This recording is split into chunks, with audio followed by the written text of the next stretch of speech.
মনের ভেতর থাকতে হবে জ্ঞান জিজ্ঞাসা, জ্ঞান জিজ্ঞাসা, জ্ঞান জিজ্ঞাসা। আসসালামু আলাইকুম রহমতুল্লাহি ওয়াবারাকাতুহু। আলহামদুলিল্লাহ ওয়াহদা ওয়াসসালাতু ওয়াসসালামু আলা মান লা নাবিয়্যা বা'দা। প্রিয় দর্শক, শুরু হলো আপনাদের প্রিয় অনুষ্ঠান মাওলানা সফিউল্লাহ ফাউন্ডেশন নিবেদিত জ্ঞান জিজ্ঞাসা। আপনাদের সঙ্গে আছে আমি সৈয়দ আল জাবের। আপনাদের জিজ্ঞাসিত প্রশ্নের উত্তর দেওয়ার জন্য আমাদের সঙ্গে আছেন বিশিষ্ট আলমদিন শেখ আলী হাসান তৈয়ব, সহ সম্পাদক দৈনিক আমার দেশ। আসসালামু আলাইকুম। ওয়ালাইকুম আসসালাম ওয়া রাহমাতুল্লাহি ওয়া বারাকাতুহু। শেখ কেমন আছেন? আলহামদুলিল্লাহ, আপনি কেমন আছেন? আলহামদুলিল্লাহ ভালো আছি। আপনাকে স্বাগত জানাচ্ছি আমাদের আজকে এই জ্ঞান জিজ্ঞাসা অনুষ্ঠানে। শুকরান।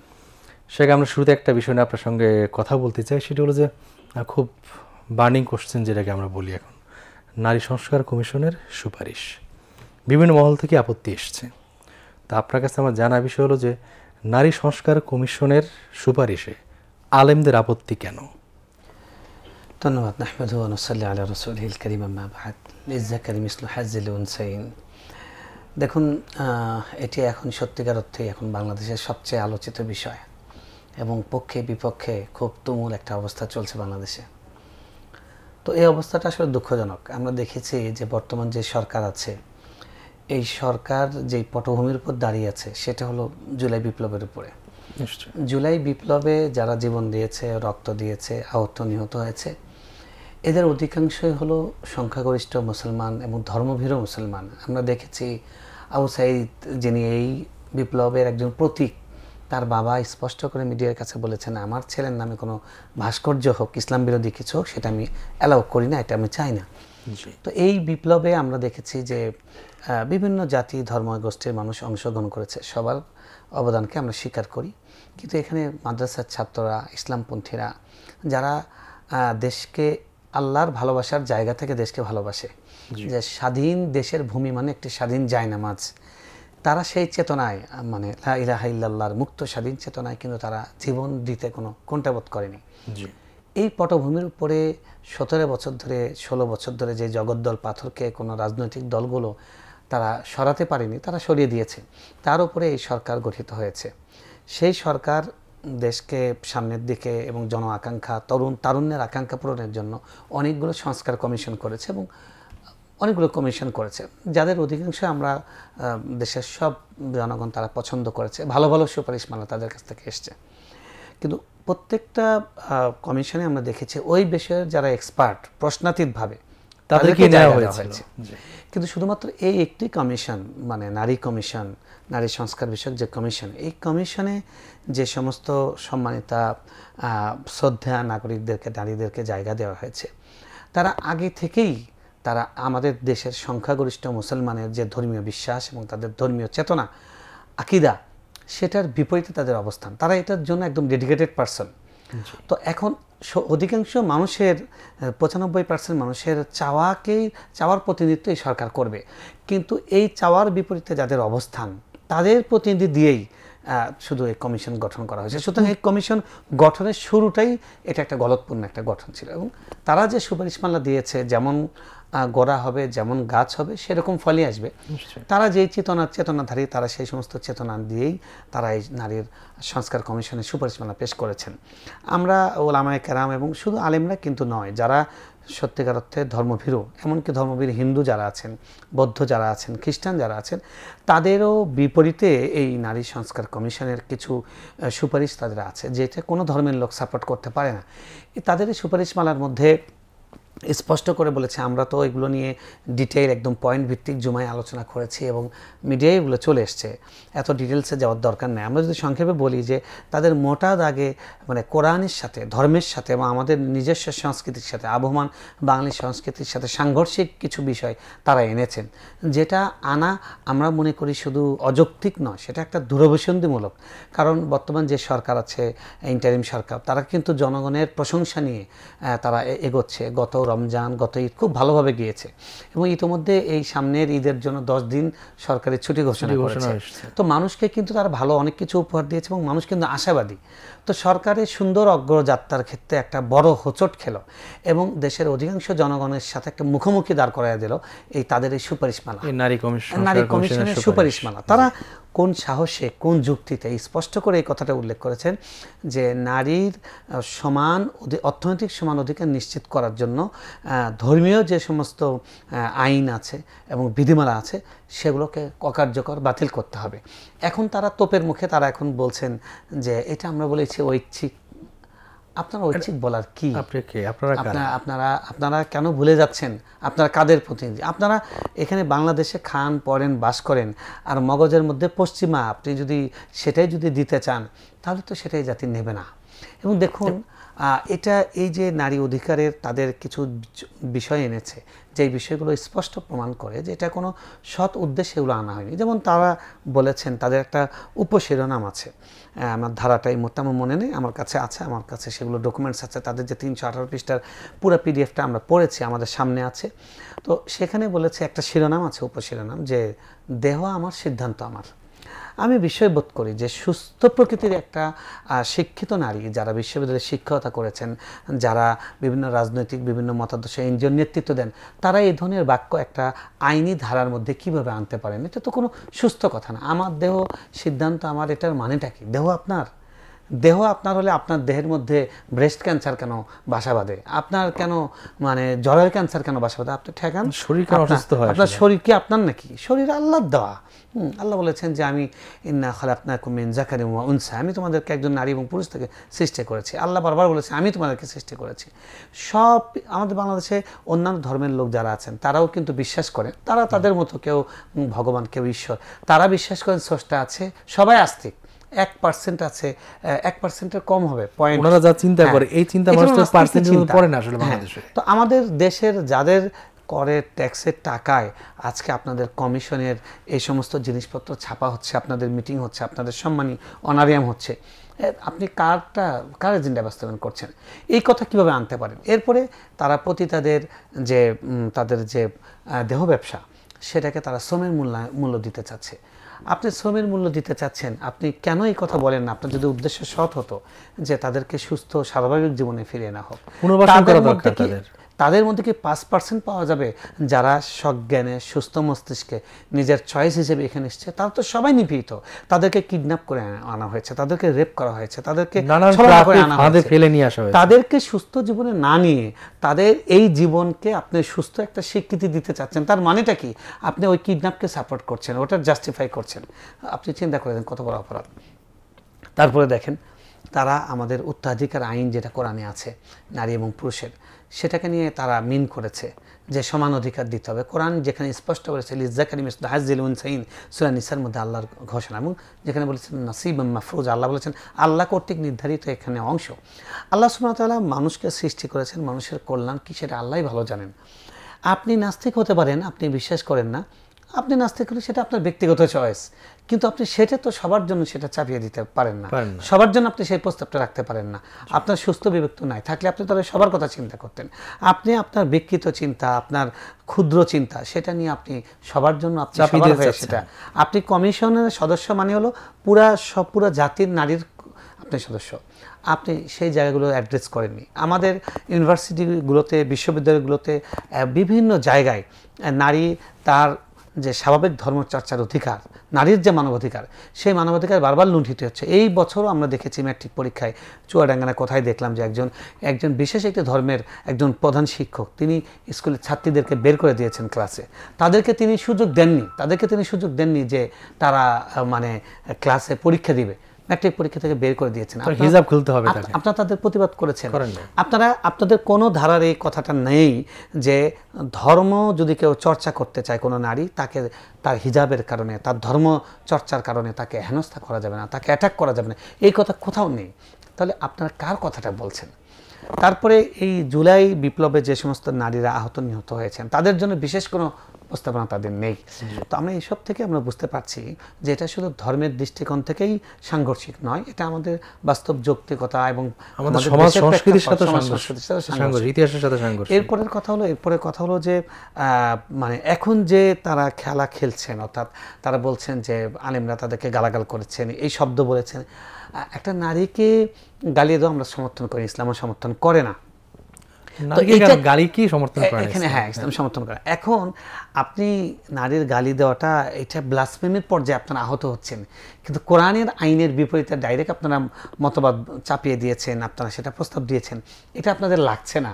তার মানেটা কি? আপনাদের বিশ্বাসের জায়গাটা কি?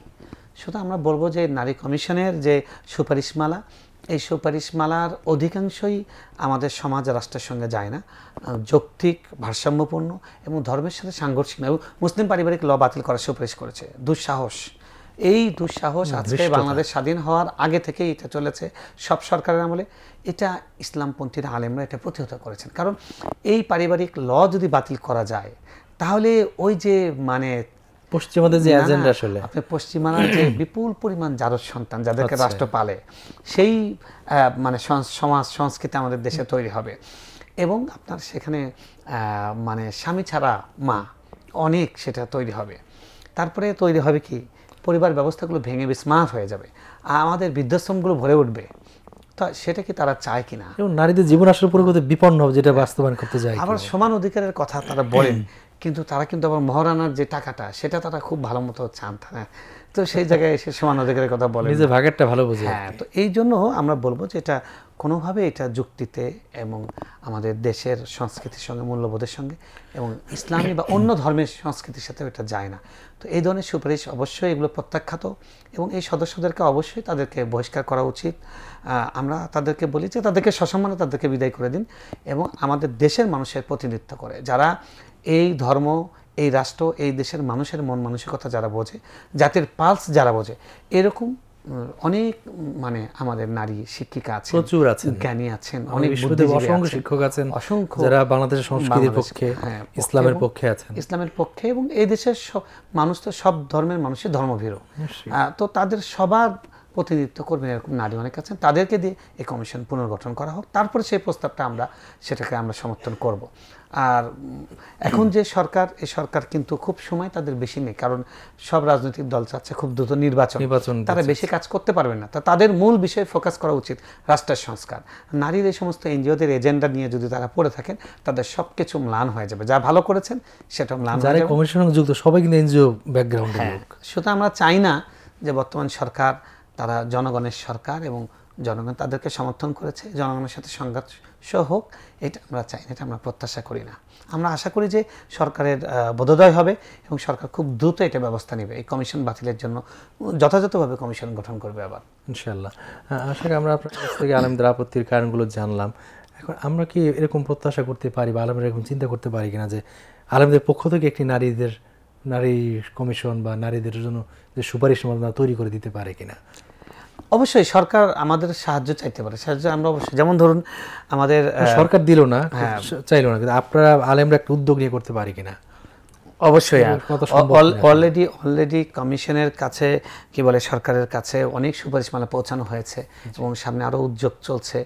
এবং ওলামায়ে কেরামদের পক্ষ থেকে আমি আশা করি যে আরও বিপুল পরিমাণ প্রতিনিধি দল দেখা করবে, আরও সেমিনার, সিম্পোজিয়াম হবে, মিডিয়াতেও আমরা কথা বলছি, আমরা লেখালেখি করছি। আর সবচেয়ে বড় কথা, মানে প্রত্যেকটা নাগরিকের তো জানার দরকার আছে। আপনি পশ্চিমা মূল্যবোধ এত বোঝেন, আপনি ইসলামটা একটু বুঝবেন না? আমি দেখলাম যে কমিশনের প্রধান তিনি টেলিভিশন টক শোতে বলছেন যে ওটা ধর্মের বিষয়, ওটা আমি বুঝি না। আপনি বোঝেন না, তাহলে আপনাকে কে এখানে আসতে বলেছে? আপনি ধর্ম বোঝেন না, তাহলে আপনি ধর্ম বোঝেন না, আপনি এই বাংলাদেশের সংস্কৃতি বুঝবেন না, আপনি দায়িত্ব কেন নিয়েছেন? আপনি তো তাহলে আনফিট। আমিও শুনলাম তাদের কথা, কিন্তু আইনের যে একটি উচ্চ ধর্ম, এটা বেমালুম তারা জানেই না, আমরা ভুলে গেছেন বা জানেনি। এবং তারা বলছেন যে ওই যে 1% যারা আছে তারা ধর্ম মানতে চায় না, তাদের জন্য আমরা স্পেস তৈরি করতে চাই। তাই যদি হয়, তাহলে আমরা যে 95% মানুষ ধর্ম মানি, আমরাও চাই আমাদের জন্য মুসলিম ল হোক, আমাদের শরিয়া আইন হোক, শরিয়া কোর্ট হোক। বিভিন্ন দেশে, মালয়েশিয়া আছে, ইন্দোনেশিয়া আছে, এমনকি পাকিস্তান আছে, এমনকি অনেক অমুসলিম দেশে পর্যন্ত এটা আছে, শরিয়া কোর্ট আছে। তো আমরা মুসলিম পারিবারিক লর মতো আমরা মুসলিম ল আমরা চাই, যেখানে আমাদের বিভিন্ন রকমের ইসলামী আমাদের ওয়ারিস বন্টন, এই বিষয়গুলো, এগুলো সবগুলো আমরা যারা চাইবে শরিয়া কোর্টে যায়, সেখান থেকে সমাধান হবে। আমরা এবং সরকারের কাছে সেই দাবিটা করছি যে আমাদের জন্য পারিবারিক, মুসলিম যে পারিবারিক আইন শুধু নয়, ইসলামী যে ল আছে, সেই লটার জন্য আমাদের শরিয়া কোর্টের ব্যবস্থা করা হোক। আলাদা একটা কোর্টের ব্যবস্থা করে বা কোর্টেই আলাদা একটা সাইট করে দেওয়া হোক যেখানে মুফতিরা ফতোয়া দিবেন এবং মানুষ যারা ওখানে যাবে, তাতে করে আমাদের যে মানে আমাদের যে সাধারণ যে মানে বিচার বিভাগ আছে সেই জায়গায় অনেকখানি প্রেশার কমবে, যেখানে কোটি কোটি মামলার জট হয়ে আছে সেই মামলার জটও অনেক কমে যাবে ইনশাআল্লাহ, এবং সমাজ রাষ্ট্রে এটার বিশাল একটা ইতিবাচক প্রভাব পড়বে। এই যে আজকে কিশোর গ্যাং রোধ করা যাচ্ছে না, মাদক রোধ করা যাচ্ছে না, ধর্ষণ খুন রোধ করা যাচ্ছে না, শরিয়া আইন শরিয়া কোর্ট যদি থাকে এটাকে দমন করার জন্য অনেক সহজ হবে ইনশাআল্লাহ। ইনশাআল্লাহ, সেই চমৎকার ব্যাখ্যা করছেন আপনি। সে আমাদের এক ভাই জানতে চাই, আমরা তো হজের খুব কাছাকাছি সময় চলে এসেছি, হজের মাস চলছে এবং সফর শুরু হয়ে গেছে, ফ্লাইট শুরু হয়ে গেছে, ফ্লাইট চলে গেছে। এখন কারো যদি ঋণ থাকে তাহলে তার জন্য হজ ফরজ হয় কিনা? দেখুন, হজ কোন ব্যক্তির উপরে ফরজ? আল্লাহ কোরআনে বলেছেন ওয়ালিল্লাহি আলান নাসি হিজ্জুল বাইতি মান ইসতাতা ইলাইহি সাবিলা। আল্লাহর জন্য হজ করা ফরজ ওই ব্যক্তির জন্য যে ব্যক্তি আল্লাহর ঘর পর্যন্ত আসার সামর্থ্য রাখে। এখানে এই সামর্থ্যটা কি, মানে হজ কিন্তু সবার উপরে ফরজ না, যাকাত এবং হজ সামর্থ্যবানের উপরে ফরজ, আর সবগুলো কিন্তু সবার উপরেই ফরজ, বাকি তিনটা পিলার। তো এখন হজ কোন ব্যক্তির উপরে ফরজ? এই যে ইস্তাতা সামর্থ্যটা হলো যে হজের যে পুরো প্যাকেজ, মিনিমাম প্যাকেজ যেটা আছে এই প্যাকেজের খরচ কথা এবছর 6.5 লাখ টাকা। তো 6.5 লাখ টাকা যার এই যে 1.5 মাস 2 মাসের ট্যুর, এই 2 মাসে তার পরিবারের যেগুলো নিত্যদিনের খরচ আছে সেই খরচটার ব্যবস্থা হবার পরে আরও এক্সট্রা এই খরচটা যার কাছে আছে তার উপরে হজ ফরজ এবং শারীরিকভাবে তিনি সুস্থ। এখন যার কাছে ঋণ আছে তিনি ঋণ যতটুকু আছে ওই ঋণ শোধ করার পরিমাণ অর্থ যদি তার কাছে থাকে, তার উদ্বৃত্ত যদি হজের টাকা থাকে তাহলে তার উপর হজ ফরজ, অন্যথা তার উপর হজ ফরজ নয়। ঋণ পরিশোধ করা এটা আগে অগ্রাধিকার। তবে হ্যাঁ, হাজার হাজার কোটি টাকা আছে, আবার হাজার হাজার কোটি টাকার ঋণও আছে, অর্থাৎ বিলাসী ঋণ খেলাপে যারা আছে তারা কিন্তু এই হিসেবের মধ্যে অন্তর্ভুক্ত হবেন না। হ্যাঁ, এটা সম্পূর্ণ প্রশ্ন জানতে চাই, সেটা হলো যে একজন ব্যক্তির ধরুন টাকা আছে, জি, আর্থিক সামর্থ্য আছে, কিন্তু শারীরিকভাবে অক্ষম, বার্ধক্যের কারণে অক্ষম হতে পারে, অসুস্থ, যদি এমন অসুস্থ যে আর সুস্থ হওয়ার সম্ভাবনা নেই, এমন অক্ষম ব্যক্তির শারীরিকভাবে কিন্তু টাকা আছে, হজ কি ফরজ হবে তার উপরে? যেহেতু হজের মধ্যে একটা বিকল্প আছে, বদিল, অর্থাৎ একজনের বদলে আরেকজন হজ করতে পারে। তিনি যেটা করবেন যে তার আসলে উচিত ছিল সুস্থ থাকতে হজটা করা, তিনি তো করেননি, আলসেমি করে। আমাদের দেশে যেটা হয়, তার যেটা উচিত হবে যে তিনি একজনকে হজে পাঠাবেন, অপেক্ষা করবেন যে সুস্থ হওয়ার সম্ভাবনা আছে কিনা। যখন দেখবেন যে সুস্থ হওয়ার সম্ভাবনা নাই, তাহলে তিনি তার হজটা করার জন্য একজনকে পাঠাবেন। আর যদি এরকম হয় যে তিনি করতে পারেনি, তার আগেই মারা যাচ্ছেন, মানে বদলি হজ করার আগে মারা যাচ্ছে, তাহলে ওসিয়ত করবেন তিনি যে আমার পক্ষ থেকে আমার ফরজ হজটা যেন করে দেয়। আর যদি ওসিয়ত করতে নাও পারেন, তাও তাদের ওয়ারিসদের উচিত হবে যে বাবার ফরজ হজটা আদায় করে দেওয়া। আচ্ছা, আবার এমন দেখা গেল যে তিনি যখন সুস্থ ছিলেন তখন টাকা ছিল না, দেখা গেল হয়তো চাকরি করতেন, রিটায়ারমেন্ট আসছেন, টাকা এসছে, টাকা আসলেও অসুস্থ হয়ে গেল, এমন অসুস্থ যে ফিরে মানে সুস্থ হওয়ার কোনো সুযোগ নেই আর বা সম্ভাবনা নেই, এমন ব্যক্তির ক্ষেত্রেও হজ কি ফরজ থেকে যাবে? হজ ফরজ হওয়ার জন্য তো দুটো সত্য, একটা আর্থিক, একটা শারীরিক। তো তার তো আর্থিক সঙ্গতি আছে, সেই হিসেবে তার ফরজ হয়ে যাবে। আর তার শারীরিক সঙ্গতি নেই, সেই হিসেবে ফরজ হবে না, কিন্তু যেহেতু বদিল আছে, বিকল্প আছে, সেজন্য তার কর্তব্য হবে যে বদলি কাউকে দিয়ে করানো। আচ্ছা, এখন দেখো একজন ব্যক্তি বদলি হজ করেছেন যিনি আগে হজ করেননি, উত্তম। যিনি করেছেন তাকে দিয়ে করানোটাই উত্তম। আচ্ছা, যদি কেউ করে ফেলে এরকম বদলি হজ করে জানতেন না, তার জন্য এখন কি কোনো কাফারা বা কিছু একটা দিতে হবে কিনা? মানে একজন ব্যক্তি বদলি হজ করেছেন, সেটা নিজে আগে হজ করেনি, নিজের হজ করেননি, নিজের হজটা আগে করেননি, কিন্তু বদলি হজ করতে গিয়ে কারো পক্ষ থেকে হজ করতে গেছেন, এমন ব্যক্তির যদি আগে হজ করেননি, জি, তাকে কোনো কাফারা বা দিতে হবে আর কোনো ব্যাপার আছে কিনা? না, কাফারা নাই, এটা মানে হাদিসের নির্দেশনার খেলাফ হয়েছে, কিন্তু বদলি হজ হয়ে যাবে, বদলি হজটা হয়ে যাবে আর কি। জি হ্যাঁ, সেটা আমাদের দেশে একটা প্রবাদ আছে যে আমরা বলি কথায় যে কষ্ট করলে কেষ্ট মেলে, এই জাতীয় কথা বলা আসলে সমীচীন কিনা? আসলে আমাদের আল্লাহ কোরআনে বলেছেন যে তোমাদের মুখ যা উচ্চারণ করে তার জন্য হিসাব দিতে হবে। রাসূল সাল্লাল্লাহু আলাইহি ওয়াসাল্লাম বলেছেন যে ওয়াহাল ইউকাব্বুন নার ইল্লা হাসাইদু আলসিনাতুকুম, তোমাদের মুখের কথার কারণে মানুষকে জাহান্নামে নিক্ষেপ করা হবে। আমাদের প্রত্যেকটা কথার জন্যই কিন্তু হিসাব দিতে হবে। তো আমরা না বুঝে কথা বলবো, দেখেন আমাদের না বুঝে অনেক কথা বলি, শিরকি কথা বলি, কুফরি কথা বলি। মানুষ কিছু ওঠানোর সময় বলি ইয়া আলী, আপনি আলীকে ডাকছেন কেন? আলী কি আপনাকে সাহায্য করতে পারেন? রাদিয়াল্লাহু তাআলা আনহু, তিনি আল্লাহ রাসূল সাল্লাল্লাহু আলাইহি ওয়াসাল্লাম অনেক বড় সাহাবী ছিলেন, আমাদের চতুর্থ খলিফা ছিলেন, আমরা তাকে শ্রদ্ধা করি। কিন্তু তাকে আপনি ডাকবেন, আপনি ডাকবেন আল্লাহ। ওয়াইদা ইসতাআনতা ফাসতাইন বিল্লাহ, যখন সাহায্য চাইবে আল্লাহ সাহায্য চাইবে, আল্লাহকে ডাকবে, উদউনি আস্তাজিব লাকুম, আমাকে ডাকো আমি সাড়া দেব। তো এগুলো আমরা বলি কথা কথা। আবার এরকম কথাও আছে যে আমরা বলি লক্ষ্মী সোনা এদিকে আসো, লক্ষ্মী সোনা এদিকে আসো। তো আপনি লক্ষ্মী তো একটা ধর্মের একটা তাদের একটা দেবীর নাম, তো আপনি কেন সেটা ডাকছেন, সেটা মুসলমান বলবেন। এটা আসলে সংস্কৃতি। এই জন্য মানে শরীয়তে কিন্তু প্রতিবেশী কোন পরিবেশে থাকছেন এটাকে অনেক গুরুত্ব দেওয়া হয়, কারণ মানুষ এটার দ্বারা প্রভাবিত হয়। আমরা যেহেতু মানে আমাদের আশপাশে, আমাদের চারপাশে, তিন পাশেই, মানে সব দিকেই বলতে গেলে ভারত, সেখানে পৌত্তলিক ধর্মের লোকেরা, এবং আমাদের দেশে প্রচুর আছে। একসময় আমাদের অনেক বাপদাদা হিন্দু ছিল, তো যে কারণে ওই ধর্মের প্রভাব থেকে আমাদের এখনো অনেকে বের হতে পারিনি। এরকম একটা শব্দ যে কষ্ট করলে কেষ্ট মেলে। দেখুন কেষ্টটা কি? কেষ্ট তো তাদের একজন, তাদের যে ধর্ম যাজক, তাদের দেব দেবী, সেই দেবীর একটা কথ্য রূপ। শ্রীকৃষ্ণকে তারা এই এটা বলে কৃষ্ণকে কেষ্ট বলে, কথ্যভাবে বা সংক্ষিপ্ত রূপে তারা সেটা বলে। তো কষ্ট করলে কেষ্ট, মানে আমরা তো কেষ্টতে বিশ্বাস করি না, আমরা কৃষ্ণতে বিশ্বাস করি না, আমরা আল্লাহকে চাই, আমরা আল্লাহকে পেতে চাই, আল্লাহকে পাওয়ার জন্য সবকিছু করি। যেন আমাদের বলতে হবে যে চেষ্টা করলে আল্লাহ তাআলা তাকে ফল দান করেন। সবুরে মেওয়া ফলে আমরা বলতে পারি, সবুরে মেওয়া ফলে আমরা বলতে পারি। মান জাদ্দা ওয়াজাদা, আরবিতে একটা কথা আছে যে মান জাদ্দা ওয়াজাদা, যে চেষ্টা করে সে পেয়ে যায়, অর্থাৎ যে কষ্ট করে সে ফল পায়, সেটাই সবুরে মেওয়া ফেলে। সবচেয়ে সুন্দর কথা এটা আমরা বলতে পারি। এই বাক্যটা আমাদের বলা উচিত নয়, যদিও কেউ না জেনে বলে ফেললে শিরক হবে না, বা হয়তো আল্লাহ মাফ করবেন, কিন্তু এটা না বলা উচিত আমাদের। এটা একটা শিরকি বাক্য, আমরা জেনে বুঝে বাক্য শব্দ প্রয়োগ করা অবশ্যই অবশ্যই। আল্লাহ প্রথম ফরজ করেছেন ফাআলাম, জানো, আগে জেনে নাও। সেখানে আমরা একটু বিরতিতে যাচ্ছি।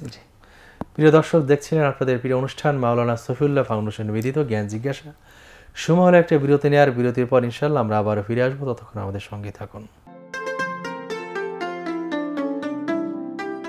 আসসালামু আলাইকুম রাহমাতুল্লাহ। প্রিয় দর্শক, বিরতির পর আমরা আবার ফিরে এসেছি আপনাদের প্রিয় অনুষ্ঠান মাওলানা সফিউল্লাহ ফাউন্ডেশন নিবেদিত জ্ঞান জিজ্ঞাসায়। আপনাদের জিজ্ঞাসিত প্রশ্নের উত্তর দিচ্ছেন বিশিষ্ট আলমদিন শেখ আলী হাসান তৈয়ব আকরামউল্লাহ। শেখ, বিরতির পর ফিরে এসেছি আমরা। শেখ, আমরা হজের মাসেই আছি বা কাছাকাছি মাসে আছি। হজের নানান কার্যক্রম শুরু হয়ে গেছে, যাওয়াটা ফ্লাইট শুরু হয়ে গেছে। ফ্লাইট শুরু হয়ে গেছে। হজ সংক্রান্ত অনেকগুলো প্রশ্ন আমাদের কাছে জমা আছে। আমরা জানতে চাচ্ছি যে একজন নারী একাকী হজ করতে পারে কিনা?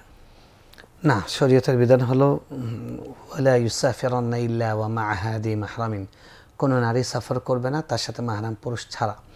এবং পুরুষদের হজের যে শর্ত আছে, হজ ফরজ হওয়ার, নারীদের শর্ত একটা বেশি সেখানে। সেটা হলো পুরুষদের যেমন আর্থিক সঙ্গতি, শারীরিক সঙ্গতি, নারীদের কিন্তু এই দুটোর সঙ্গে আরেকটা আছে, সেটা হলো মাহরাম থাকা।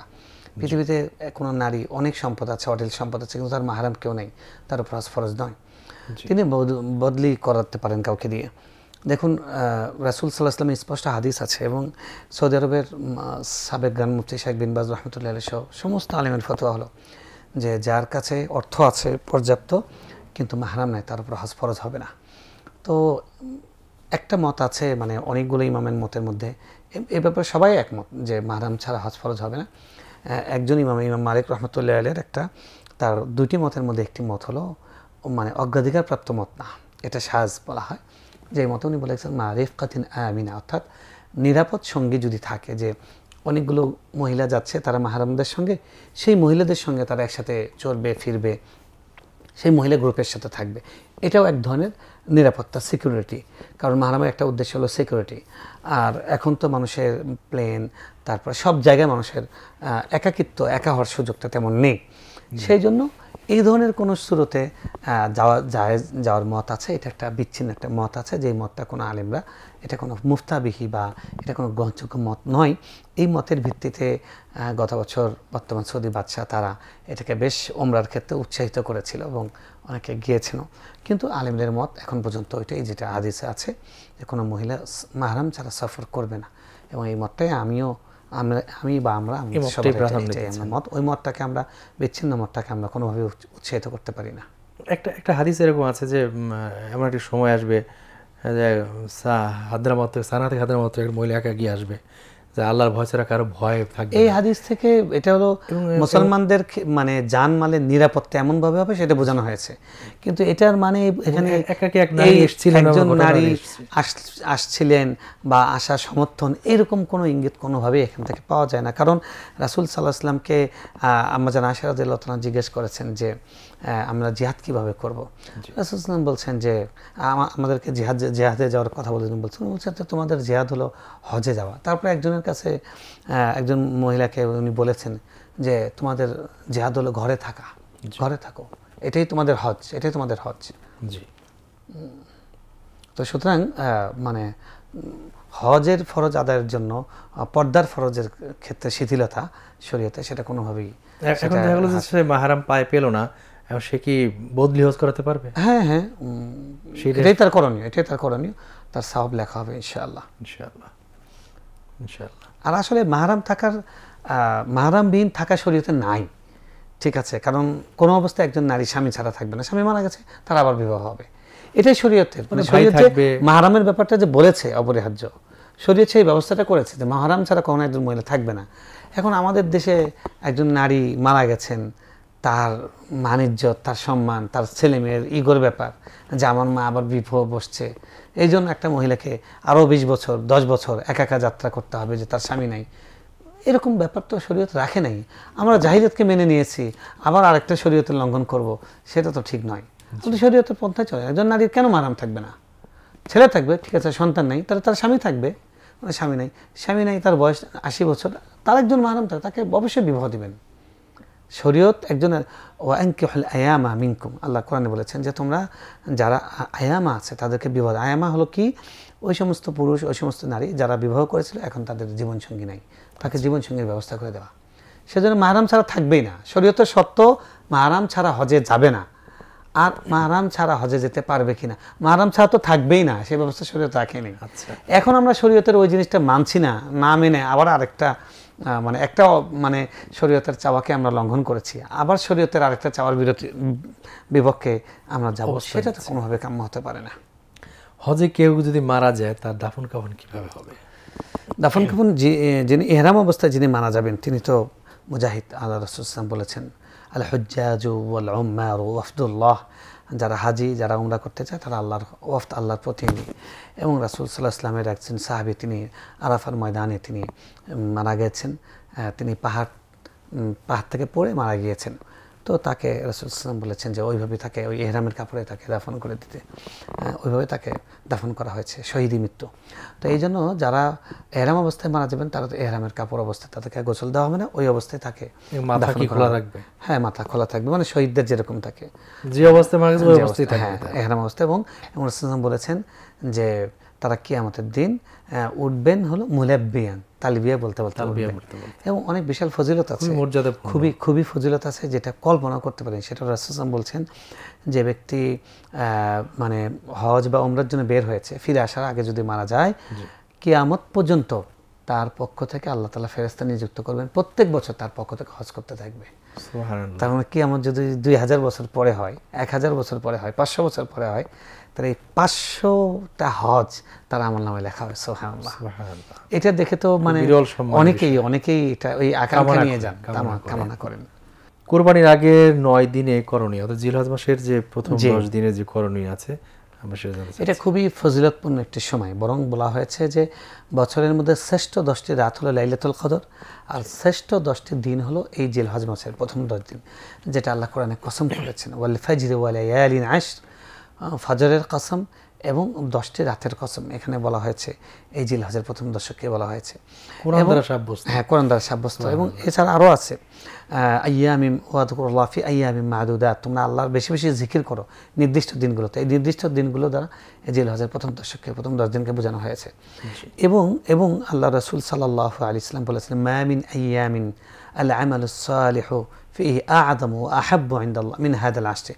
আল্লাহর কাছে সারা বছরে কোনো দশকের কোনো 10 দিনের আমল এত দামি নয়, এত প্রিয় নয় যতটা এই 10 দিনেরটা প্রিয়। সুবহানাল্লাহ। এবং এই 10 দিন অনেক দামি। এবং লাইলাতুল কদর এবং লাইলাতুল রমজানের শেষ 10 দিন আর এই 10 দিন জিলহজ মাসের প্রথম 10 দিন, এই দুটির মধ্যে কোনটা বেশি সম্মানিত? এটার সঠিক ব্যাখ্যা ইমাম নববী রাহমাতুল্লাহ বলেছেন, জিলহজের প্রথম 10 দিনের দিনগুলো সর্বশ্রেষ্ঠ। সারা বছরের মধ্যে এই 365 দিনের মধ্যে শ্রেষ্ঠ 10 দিন হলো এই জিলহজ মাসের প্রথম 10 দিন। আর সারা বছরের মধ্যে যতগুলো রাত আছে 365 রাত, সবগুলো রাতের মধ্যে শ্রেষ্ঠ 10টি রাত হলো লাইলাতুল কদর, কি বলে এই রমজান মাসের শেষ 10 রাত। তো সুতরাং এই 9 দিনের ফজিলত আমরা বুঝতে পারছি। আর এই 9 দিনের দামি কেন দামি হবে না, কারণ এইটা এক নম্বর হলো সম্মানিত মাস, 2 নম্বর এটা মানে হজের মাস, 3 নম্বর হলো এই 10 দিনের মধ্যে রয়েছে কি বছরের মধ্যে শ্রেষ্ঠতম দিন, আযম আইয়ামিদ দুনিয়া ইয়াউমে আরাফা, আরাফার দিন আছে, যে আরাফার দিনে আল্লাহ তাআলা রোজা রাখলে অতীতের 1 বছর আগামী 1 বছর গুনাহ মাফ করে দেন। কোনো আমল নেই যে আমলের কারণে তার পরবর্তী অর্থাৎ অগ্রিম গুনাহ মাফ হয়, আর কোনো আমল নেই এক্সেপ্ট আরাফার রোজা। আর আপনার এই 10 দিনের মধ্যে রয়েছে কি এই জিলহজ মাসের 10ম দিন অর্থাৎ ঈদুল আজহার দিন, যেটাকে আযম আইয়ামিদ দুনিয়া, দুনিয়ার মধ্যে শ্রেষ্ঠ দিন বলা হয়েছে। সুতরাং এই 10টা দিন খুবই গুরুত্বপূর্ণ, আমরা এই 10টা দিনকে খুবই কাজে লাগাবার চেষ্টা করব এবং জিলহজ মাস শুরু হওয়ার আগেই আমরা চূর্ণ গোপ কেটে নিব, যাতে এই 9 দিন আমাদেরকে কাটতে না হয়। কুরবানি করার পরে তারপরে আমরা চূর্ণ গোপ আমরা কাটতে পারবো। এই 10টা দিনকে আমরা বেশি কদর করি না, আমরা কিন্তু লাইলাতুল কদর, শবে বরাত এগুলো নিয়ে খুব অস্থির। এই 10টা দিন খুব বেশি আলোচিত হয় না, এই 10টা দিন আমাদের খুবই ব্যাপকভাবে জোরে সোরে এটাকে আমল করা দরকার, বেশি বেশি বলা দরকার, এবং খুতবায় সব মিডিয়াতে আলোচনা হওয়া দরকার, এবং আমাদের পরস্পর আমাদের জাগ্রত হওয়া দরকার, সচেতন হওয়া দরকার। জি, একজন অমুসলিম যদি প্রতিবেশী হয় তার অধিকার আর মুসলিমের অধিকার কি সমান নাকি পার্থক্য আছে? কোনো পার্থক্য নেই, একদমই সমান। মানে তাদের সঙ্গে প্রতিবেশী হিসেবে রাসূল সাল্লাল্লাহু আলাইহি ওয়াসাল্লাম বলেছেন যে জিবরিল আমাকে প্রতিবেশীর হক সম্পর্কে এত বেশি তাগিদ দিলেন, আমি মনে করলাম তাদেরকে না জেনে ওয়ারিস বানিয়ে দেওয়া হয়। ওমর খাত্তাব রাদিয়াল্লাহু তাআলার ছেলে আব্দুল্লাহ ইবনে ওমর রাদিয়াল্লাহু তাআলা, তার বাসায় ছাগল জবাই করা হয়েছে, তিনি জবাই করার পরে বাইরে চলে গেছেন, ফিরে এসে দেখলেন যে সেগুলো সব প্রসেসিং হয়ে গেছে। তো তিনি বললেন যে তুমি কি করেছো, বলে যে এগুলো বিতরণ করা হয়েছে। তো বলছে আমাদের ইহুদি একজন অমুসলিম প্রতিবেশী, তার বাসায় দিয়েছে। না, দেই নাই। কি করেছো তুমি? আল্লাহ নবী সাল্লাল্লাহু আলাইহি ওয়াসাল্লাম বললেন যে জিবরিল আমাকে প্রতিবেশীর ব্যাপারে এত বেশি তাগিদ দিয়েছেন, আমি মনে করছিলাম না জানি তাদেরকে ওয়ারিস বানিয়ে দেওয়া হবে। সুতরাং অমুসলিম প্রতিবেশীর ক্ষেত্রে কোনো রকমের বৈষম্য নেই। ইসলাম উদার, প্রতিবেশী নাগরিক এই ব্যাপারে উদার। এবং রাসূল সাল্লাল্লাহু আলাইহি ওয়াসাল্লাম বলেছেন যে 3 জন ব্যক্তির ব্যাপারে আমি নিজে বিবাদী হব, তার মধ্যে একজন হলো মুসলিম রাষ্ট্রে কর ট্যাক্স দিয়ে যারা থাকে, তাদের হক যারা লঙ্ঘন করে, তাদেরকে যারা আঘাত করে, তাদের বিরুদ্ধে আমি কিয়ামতের দিন। কি কঠিন কথা, অথচ আমাদেরকে উদারতা শেখানো হয়। হ্যাঁ, এই জন্য আপনি দেখবেন যে কোনো মুসলিম দেশে অমুসলিমরা নির্যাতিত না, অমুসলিম দেশে মুসলমানরা নির্যাতিত। বৌদ্ধ ধর্মের সংখ্যাগরিষ্ঠ মায়ানমার, সেখানে মুসলমানদেরকে কচুকাটা করা হচ্ছে। বৌদ্ধ ধর্মের সংখ্যাগরিষ্ঠ চীন, সেখানে ওইগুলো মুসলমানদেরকে মারা হচ্ছে। তারপর হিন্দু ধর্ম সংখ্যাগরিষ্ঠ ভারত, সেখানে মুসলমানদেরকে মারা হচ্ছে। আপনি সব জায়গায় দেখবেন। এবং ইসরায়েল ইহুদি, তারা মুসলমানদেরকে মারছে। এরকমভাবে সব মানে অমুসলিমরা তারা মুসলমানদেরকে মারছে। কিন্তু ইসলাম ধর্মের কোনো জায়গায় দেখবেন না কোনো মুসলিম দেশে অমুসলিমদেরকে জেনোসাইড করা হচ্ছে, এটা কোনো উদাহরণ দেখা যাবে না। অথচ মিডিয়ার শক্তির কারণে মুসলমানদেরকে টেররিস্ট বলে, মুসলমানদেরকেই ব্লেম দেওয়া হয়। এটা ইসলামের বিরুদ্ধে একটা যুদ্ধ চালাচ্ছে আসলে, মিথ্যা। হজ করতে গিয়ে মদিনায় যাওয়ার সাথে হজের কোনো সম্পর্ক আছে কিনা অনেকের সাথে যুক্ত করে? হজের ফরজ ওয়াজিব যে সুন্নত যে আমলগুলো আছে, হজের যে আরকান আছে, আমল আছে, মানাসিকুল হজ, এর সাথে মদিনার সম্পর্ক নেই। সংশ্লিষ্ট যত কাজ আছে তার সাথে এটার কোনো সম্পর্ক নেই। বাকি যেহেতু আল্লাহ নবী সাল্লাল্লাহু আলাইহি সাল্লাম তাকে সালাম পেশ করতে পারা একজন মানুষের জীবনে একটা একটা সৌভাগ্যের বিষয়, এবং এই সৌভাগ্যটার সুযোগ একটা মানুষ 1000 কিলোমিটার সফর করে গিয়েছেন, তাই তার জন্য কর্তব্য, তার জন্য উচিত, এবং তার জন্য আল্লাহ নবী সাল্লাল্লাহু আলাইহি ওয়াসাল্লাম ভালোবাসার হক, তিনি সেখানে যাবেন, তাকে সালাম পেশ করবেন। মসজিদে নববীতে গিয়ে সালাত আদায় করার সুযোগ পাচ্ছেন। অনেক মানুষ তো একবার যেতে পারবে না, সামর্থ্য নেই। সেই সুযোগ সবচেয়ে বড় কথা হলো আল্লাহ নবী সাল্লাল্লাহু আলাইহি ওয়াসাল্লামের যে কোনো জায়গা থেকে পৃথিবীর সালাম পেশ করে তার ফাতুআদু রূহি, তার রূহ তাকে ফেরত দেওয়া হয় এবং তাকে সালাম পৌঁছে দেয়, তিনি উত্তর দেন। হ্যাঁ, তিনি জীবন্ত হয়ে উত্তর দেন। তো এইটা তার সামনে গিয়ে, তার কবরের সামনে গিয়ে, সেটা আরেকটা হলো যে মসজিদে নববী রাসূল সাল্লাল্লাহু আলাইহি ওয়াসাল্লাম তিনি বলেছেন যে শ্রেষ্ঠ 3টা মসজিদ। হ্যাঁ, এবং 3টা মসজিদের জন্য তিনি সফর করার কথা অনুমতি দিয়েছেন, লা তুশাদ্দুর রিহাল ইল্লা লিসালাসাতি মাসাজিদ। তারপর সেখানে আপনার সাহাবীদের জীবন্ত নমুনা আছে, আল্লাহ নবী সাল্লাল্লাহু আলাইহি ওয়াসাল্লামের বিভিন্ন স্মৃতি আছে। এগুলোর মাধ্যমে আমাদের ইতিহাস, আমাদের ইসলামের যে সিরাত, সেগুলো কোরআন, এগুলো যে সত্য তার একটা দৃষ্টান্ত, মানে বাস্তব চোখে দেখা যায়, যেখানে কোনো নাজিল সেগুলো দেখা যাচ্ছে, দেখা যাচ্ছে। এটার মাধ্যমে আমাদের ঈমান, আমাদের বিশ্বাস চেতনা পোক্ত হয়।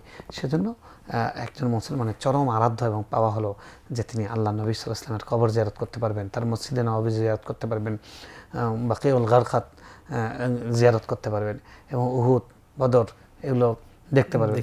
আল্লাহ নবী সাল্লাল্লাহু আলাইহি ওয়াসাল্লাম বলেছেন, হাদা জাবালুন ইউহিব্বুনা ওয়া নুহিব্বু, এটি সেই পাহাড় যে পাহাড় আমাদেরকে ভালোবাসে, আমরাও তাকে ভালোবাসি। এই জাবালে উহুদ সেটা জিয়ারত করার সৌভাগ্য হয়। এবং সাহাবীরা যেখানে শহীদ হয়েছেন উহুদের ময়দান, এই জায়গাগুলোতে গেলে আমাদের ঈমানগুলো জীবন্ত হয়ে ওঠে। এই জন্য যেহেতু সেখানে কবর আছে, হামজা সাইয়্যিদুশ শুহাদা, পৃথিবীর সমস্ত শহীদদের ইমাম হামজা রাদিয়াল্লাহু কবর আছে, তো এগুলো দেখার মাধ্যমে ঈমান পোক্ত হয়। সেজন্য যাওয়া উচিত, যাওয়ার চেষ্টা করা উচিত। আল্লাহ আমাদের সকলকে বারবার যাওয়ার তৌফিক দান করুন।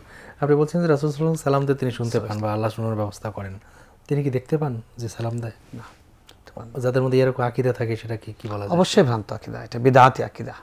আচ্ছা। এবং রাসূল সাল্লাল্লাহু আলাইহি ওয়াসাল্লামের কবরের কাছে গিয়ে অনেকেই শিরিক করে। আল্লাহ নবী সাল্লাল্লাহু আলাইহি ওয়াসাল্লামকে যারা হাজির নাজির মনে করে, আরো অনেক কিছু আছে, তারা আল্লাহর মতো রাসূল সাল্লাল্লাহু আলাইহি ওয়াসাল্লামকে ডাকে। আল্লাহর মতো রাসূল সাল্লাল্লাহু আলাইহি ওয়াসাল্লামকে কেন ডাকবে? সুযোগ আল্লাহ রাসূল শুনতে পান যেটা আল্লাহ তাকে শোনান। ওটা আল্লাহর ব্যাপার, আসলে এটা আল্লাহর, তিনি আমাদের সুপারিশ করবেন। আল্লাহ যখন সুপারিশ করার অনুমতি দিবেন, মান যাল্লাযী ইয়াশফাউ ইনদাহু ইল্লা বিইজনি। তো এই জন্য এগুলো আমরা আকীদা পরিশুদ্ধ করে যাব। অনেকে কিছু রাসূলের কবরের সামনে গিয়ে রাসূলের কাছে শাফায়াত চাচ্ছেন, ইয়া রাসূলুল্লাহ আপনি আমাকে শাফায়াত করবেন বা করুন, এরকম বলার আসলে শাফায়াতের ব্যাপারটা মানে অনেক আলেমের মত আছে যে এটার পক্ষে যুক্তি আছে, মত আছে যে তার কাছে সুপারিশ করার অনুমতি আছে, যেহেতু আল্লাহ তাকে অনুমতি দেবেন, এটা ঘোষিত, তাই একটা অগ্রিম ইয়ে করা। কিন্তু আল্লাহর কোরআনের স্পিরিট এবং আকীদা এবং তাওহীদের, বিশুদ্ধ তাওহীদের যে চেতনা স্পিরিট, সেই স্পিরিট অনুযায়ী যেটা চাওয়া উচিত নয়।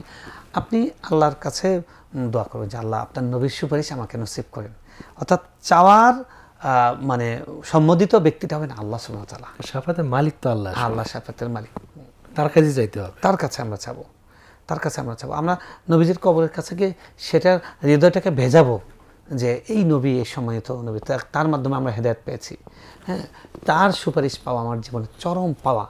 আল্লাহ আমাকে সেই সুপারিশ, সেই পাওয়াটা আমাকে দান করো। অর্থাৎ আমার সম্মোদিতটা যেন আল্লাহ হন, রাসূল সাল্লাল্লাহু আলাইহি ওয়াসাল্লাম হন না। তাহলে শিরকের দিকে চলে যাবে। আমরা অনুষ্ঠানের শেষ পর্যায়ে চলে এসেছি, একটা প্রশ্ন উত্তর দিয়ে শেষ করবো ইনশাআল্লাহ। সেটা হলো সৎ মায়ের প্রতি সৎ সন্তানের দায়িত্ব কর্তব্য আছে কিনা?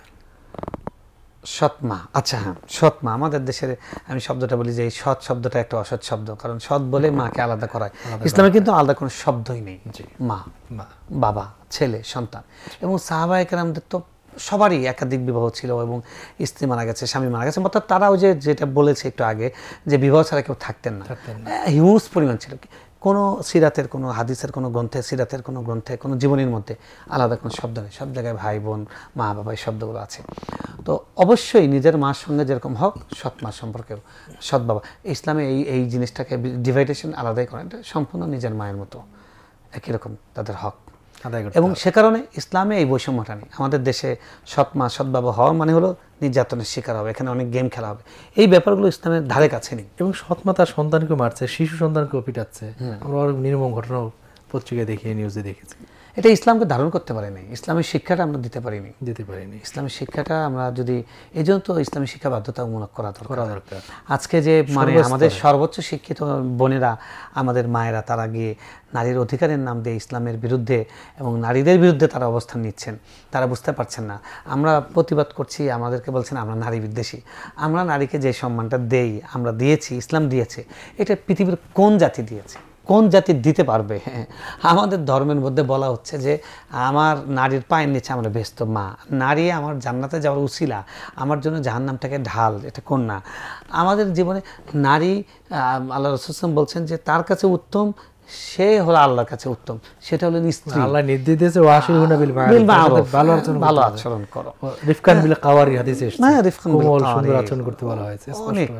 অনেক হাদিস আছে, অনেক আয়াত আছে। আমাদের সমাজে এটা একটা কমন কথাও আছে যে হুজুরা তাদের স্ত্রী খুব বেশি ভালোবাসেন। এক্স্যাক্টলি, এটা আসলে বোঝেন না, প্র্যাকটিক্যালি এটা বাস্তবতা দেখেই মানুষ এটা বলে, এটা দেখে।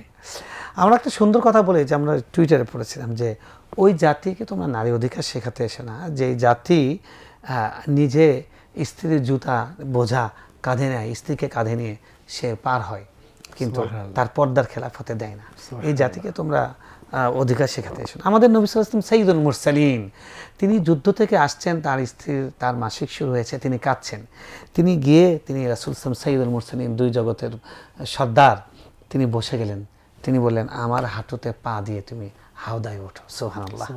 তো আমাদেরকে শেখাতে এসো না, তোমরা যদি শিখতে হয় তোমরা শেখো, আমাদের কাছ থেকে শেখো, আমাদের কাছে শেখানোর দরকার নেই। আমরা বলবো যে সরকারের কাছে অনুরোধ করব, শেষ এটা ফিনিশিং দিতে চাই কথার মাধ্যমে, যে ইসলাম নারীদেরকে যে অধিকারগুলো দিয়েছে, এই অধিকার কেন আমাদের মা বোনরা পায় না, এ ব্যাপারে আইন করেন, এ ব্যাপারে উদ্যোগ না হোক, এ ব্যাপারে বাধ্য করা হোক যে ইসলাম যে আইনগুলো তাদের জন্য হকগুলো দিয়েছে সেটাকে নিশ্চিত করার জন্য কার্যকর পদক্ষেপ আমরা সেই দাবিটা জানাই।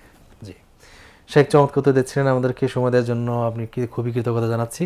জাযাকাল্লাহু খাইরান। বারাকাল্লাহু ফিকুম।